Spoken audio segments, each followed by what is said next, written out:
everyone. I'm going to start my presentation by reading a quote. That so many of us are here today is recognition that the threat from climate change is serious. It is urgent and it is growing our generation's response to this challenge and will be judged by history if we fail to meet it boldly, swiftly, and together. We risk consigning future generations to an irreversible catastrophic. These wise words came from the greatest president, Barack Obama. But do people truly believe in global warming and climate change? What is global warming and climate change? What is causing it and what can we do to help? So, the difference between global warming and climate change is simply global warming is a rise in global temperatures. Um, it's caused by greenhouse gases. That's usually the main cause by it. So, the pollution going into the atmosphere. Climate change is the changes of the climate, so like the temperature and wind patterns. So what are two main causes of global warming and climate change? So like I said, the number one and by far the greatest one would be the greenhouse one. um, so during the past century, human life and societies began to depend heavily on burning fossil fuels. As a result, increasing amount of CO2 have been added to the atmosphere. Global temperatures and CO2 levels evince a consistent upward trend during the same period. Therefore, many scientists believe that human activity may have contributed to global warming. So, basically, global warming um, or greenhouses cause global warming by the pollution that they're releasing. So they're burning coal and oils. Those are the two main causes. So when they're burning those oils and coal, they're releasing carbon dioxide into the atmosphere, which is not good. Too much greenhouse gases can cause Earth's atmosphere to trap and heat more, which of course begins to heat up our Earth. Days get hotter. Different ways or different forms of greenhouse gases are power plants, like I just mentioned, from the factories, um, and also all transportations like planes, trains, cars, and so on and so on. So I have this picture of a before and after of China. Uh, the before is before quarantine, and then the after is during quarantine. So you can just see in the first picture, on the top picture, when factories were up and running, how bad the pollution was.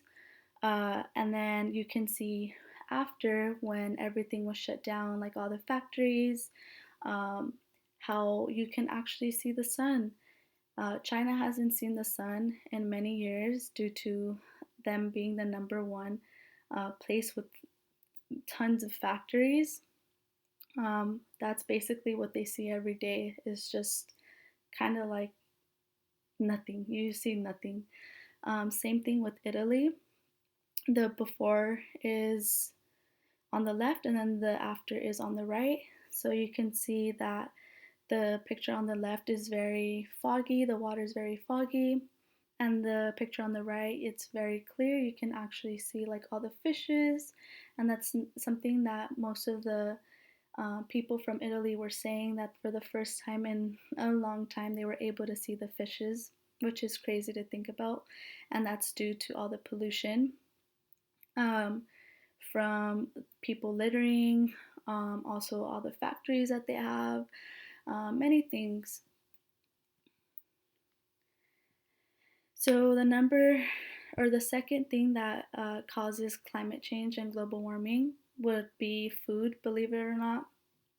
So depending on what you're eating, it can affect the earth. So foods including producing food, transporting food, and storing wasted food in landfills produce greenhouse gases to cause climate change. 25% of the climate change problems were seen to be foods, and the choices we make on food. So, for instance, if you choose a steak, like a good serving steak, it's 330 grams of carbon dioxide, and that is equivalent to you driving a car for 3 miles. Versus chicken, chicken would be 52 grams, and then you go down, fish would be 33 grams, and of course, veggies would be 14 grams. 14 grams is amazing. So you can even see here on this chart that I have food contributions to climate change. Beef would be the number one, then cheese and pork, and so on and so on. And what can we do to help? So there's many things we can do to help. Actually eating the food that you buy, so not making it go to waste, because it just defeats the whole purpose of killing the earth and you just throwing it away. Making your grocery list less meat, so buying more veggies, buying more salmon, buying more anything but meat.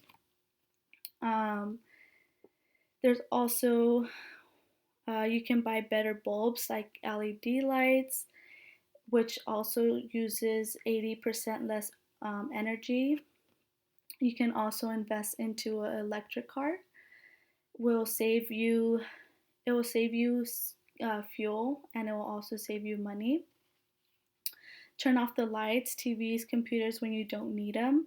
So when you're not using them, just turn it off. Unplug your TV, unplug your lamp, just unplug everything when you're not using them. Stop littering. Can't stress this enough. Can't believe people are still littering. Walk or ride your bike instead of taking your car everywhere. So basically, 2 miles of a car trip puts 2 pounds of CO2 into the atmosphere. So that's a little perspective. Don't use coal. Coal burning power plants are by far the biggest pollution for carbon dioxide in our atmosphere. So just try to stay away from buying coal. We have a single mission to protect and hand the planet to the next generation. Climate change is seen as a serious threat. Hopefully, this speech on global warming and climate change has helped inform you of what causes it and how to help. It's up to you to decide if you want to contribute to help the earth.